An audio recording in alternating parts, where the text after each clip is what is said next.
Welcome everyone to the Moisky News for June the 22nd, 2021. I had planned on doing a video on John Bercow defecting to the Labour Party, along with him begging for a peerage from Jeremy Corbyn shortly after the 2019 general election. But instead, while I was at the gym, I saw Owen was trending. Now, I had thought this might have meant Michael Owen, the former soccer player, who, while being a well-known family man in the United Kingdom, was caught sending messages to someone much younger than him.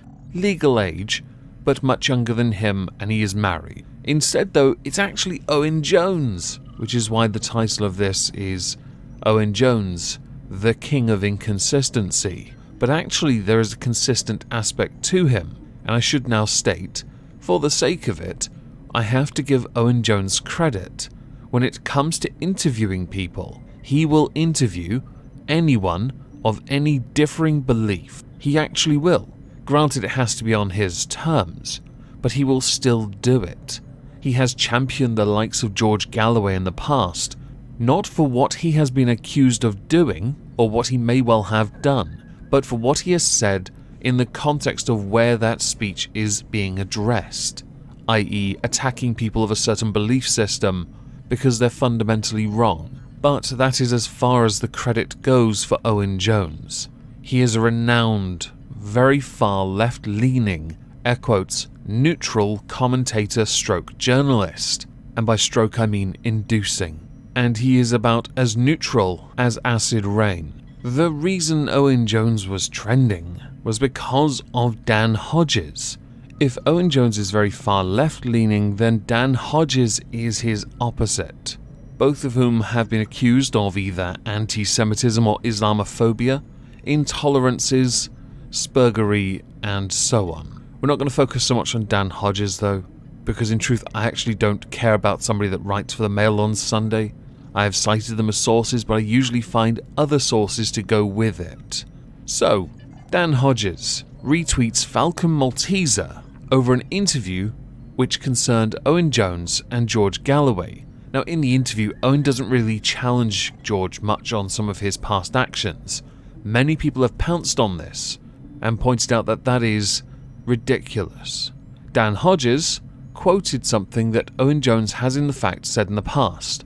"I would rather set my face on fire than support George Galloway." Now, in the context of this, he's not supporting George Galloway. He is merely giving him a platform to speak.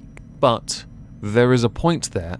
But we are going to let this all play out, as it is quite amusing. So Owen Jones responds, "I'm glad Dan Hodges is taking time off from smearing Muslims as anti-Semites and homophobes for his racist newspaper.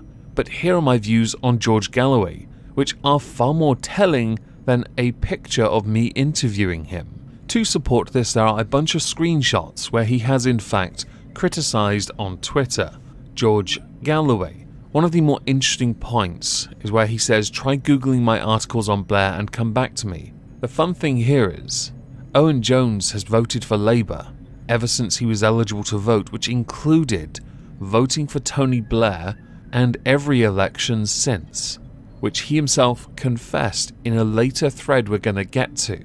To further prove the point that he will sit with anyone, he replies to his own tweet by saying, "Here I am with a UKIP politician," whose name he obviously couldn't remember, Alistair Campbell, Peter Hitchens, and some Brexit Party devotees.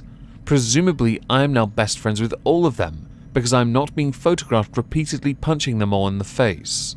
The real scandal isn't the fact that I did my job interviewing George Galloway, Andy Burnham, the local Labour candidate, and a range of local voices in Batley and Spen. It's that right-wing hacks like Dan Hodge are trying to whip up bigotry against Muslims in Batley and Spen. 2 times in the same thread, he didn't mention names.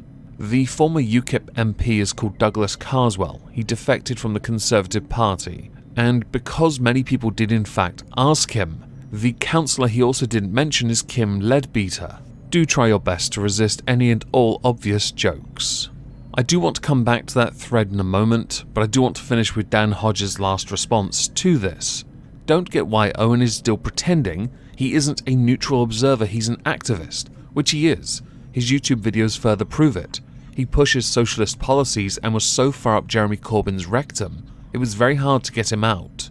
He wants Labour to lose in Batley so Starmer can be replaced, which many people will believe he should be if they lose, and his preferred faction can take back control of Labour, which are far left and went on to lose 2 elections in 4 years. Oh, and let's not forget here, their last defeat was the worst one for over 50 years. Why not just be honest about it? Why the fiction? He's Walter Cronkite. Well, there's a burn for you. But the part I want to go to concerns a voter called Nicola Catt. You can help by constantly referencing Kim's name, can't you? I do name her in the documentary, I just didn't in a tweet because people were more likely to know who I was talking about in the space I had. Do you think it's healthy how you and others spend so much energy trying to twist absolutely everything and everything? Nicola's response, me? I'm Labour through and through, Owen. I just want the Tories out.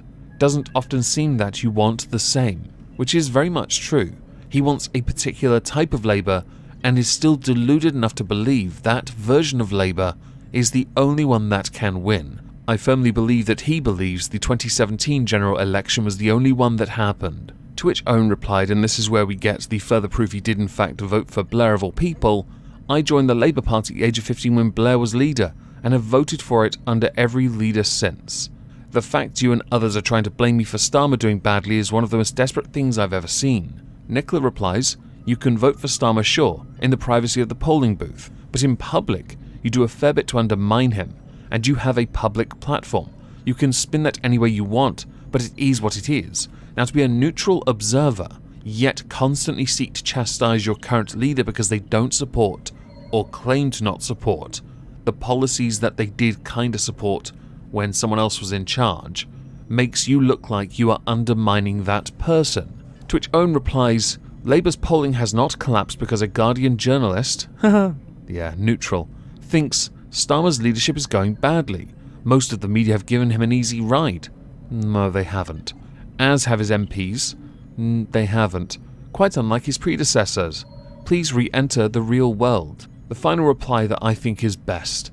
I live in the real world, and I see what you're doing. He's not getting an easy ride, certainly not in Batley and Spen, which you've chosen to ignore.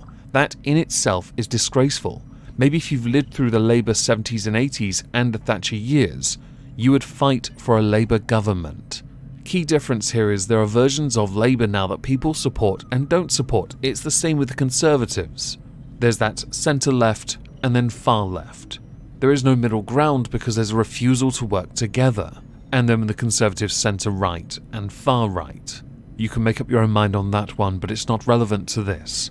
Nicola Catt is absolutely right in how she has addressed Owen, who is simply airing frustration at criticism even at those that support Labour, simply because he believes he should be right, and there should be no challenge to it.